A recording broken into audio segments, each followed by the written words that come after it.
सरकार के बजट में छत्तीसगढ़ को क्या मिला, यह छत्तीसगढ़ के लिए बड़ा सवाल है। बजट है तो देश भर के लिए घोषणाएं होती हैं। हर एक राज्य को उम्मीद होती है कि उसे क्या कुछ मिलेगा।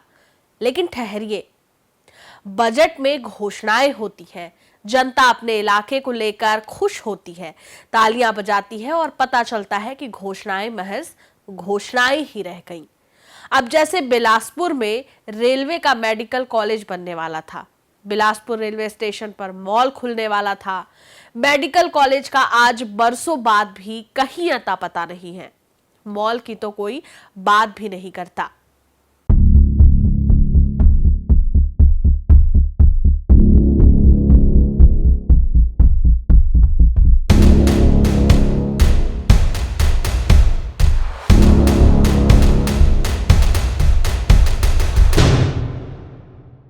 नमस्कार, जरूरी बात में आपका स्वागत है। मैं हूं रुचि पांडे।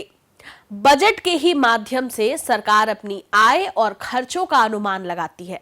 बजट सरकार के लिए एक महत्वपूर्ण दस्तावेज होता है, जिससे वह यह तय करती है कि वह अगले वर्ष में कितनी धनराशि किस विकास योजना पर खर्च करेगी और कहां से आय प्राप्त करेगी। पर घोषणाएं करने और उनकी जमीनी हकीकत क्या है, इस पर हमारा अल्प स्मृति वाला समाज कभी सोचता ही नहीं है।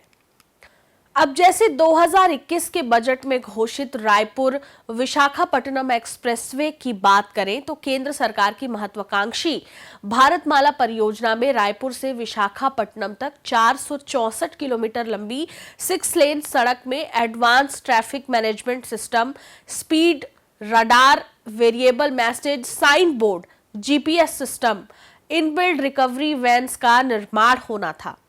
काम शुरू भी हो गया है, लेकिन सड़क के लिए खुदाई जारी है। सबसे दिलचस्प बात यहां पे यह है कि केंद्र सरकार कई बार अपने बजट में इस सड़क को शामिल कर चुकी है और हर बार इसे नई उपलब्धि की तरह पेश किया जाता है। इसी तरह 2021 के बजट की दूसरी बड़ी घोषणा छत्तीसगढ़ में सैनिक स्कूल को लेकर की गई थी। बजट में कहा गया था कि राज्य के 4 संभाग रायपुर, दुर्ग, बिलासपुर और बस्तर के जिला मुख्यालयों में 4 सैनिक स्कूल खोले जाएंगे। सैनिक स्कूल तो नहीं खोले गए, पर कुछ प्राइवेट स्कूलों को सैनिक स्कूलों की मान्यता दे दी गई। दरअसल सैनिक स्कूलों की मांग को देखते हुए केंद्रीय मंत्रिमंडल ने अक्टूबर 2021 में सैनिक स्कूल सोसाइटी से संबंध होने के लिए सार्वजनिक और निजी भागीदारी के तहत 100 सैनिक स्कूल शुरू करने के प्रस्ताव को मंजूरी दे दी, जिसके तहत इन स्कूलों को सैनिक स्कूल की मान्यता दी गई है। यहां आपकी जानकारी के लिए बता दें कि छत्तीसगढ़ में मात्र एक सैनिक स्कूल अंबिकापुर में है। एकलव्य आदर्श आवासीय विद्यालय की बात करें तो बजट 2021 में छत्तीसगढ़ के आदिवासी इलाकों में चलाए जा रहे एकलव्य स्कूलों को केंद्र सरकार ने मॉडल माना था और देश भर में इस तरह के 750 एकलव्य स्कूल खोले जाने की घोषणा की गई थी। देश भर का तो पता नहीं, पर 33 जिलों वाले छत्तीसगढ़ में 2024 तक 75 एकलव्य स्कूल खुल पाए। जब 2021 का बजट पेश हुआ था तब 71 एकलव्य स्कूल संचालित थे और बीते 4 साल में 4 ही नए स्कूल बन पाए हैं।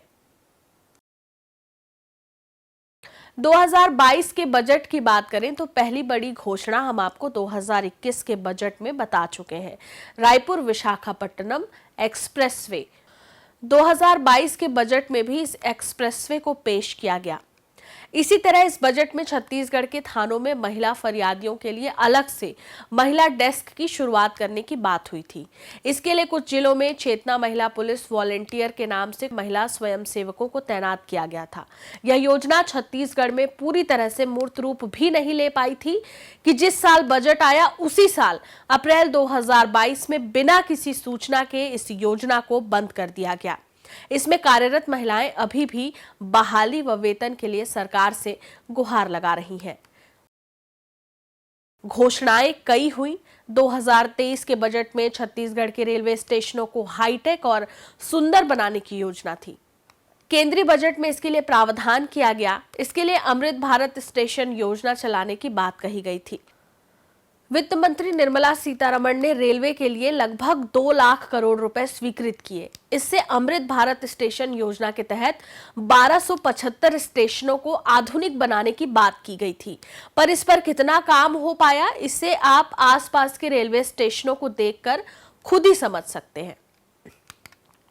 2023 में गोबर से बायोगैस बनाने को लेकर केंद्र ने घोषणा की थी, लेकिन इसके उलट छत्तीसगढ़ में सरकार बदलते ही कांग्रेस सरकार द्वारा शुरू किए गए गौठान बंद कर दिए गए।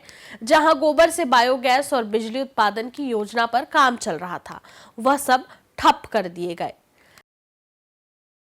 2024 के बजट में सर्वाइकल कैंसर को शिकस्त देने के लिए वित्त मंत्री निर्मला सीतारमण ने इसके खिलाफ एचपीवी टीकाकरण शुरू करने की बात कही थी।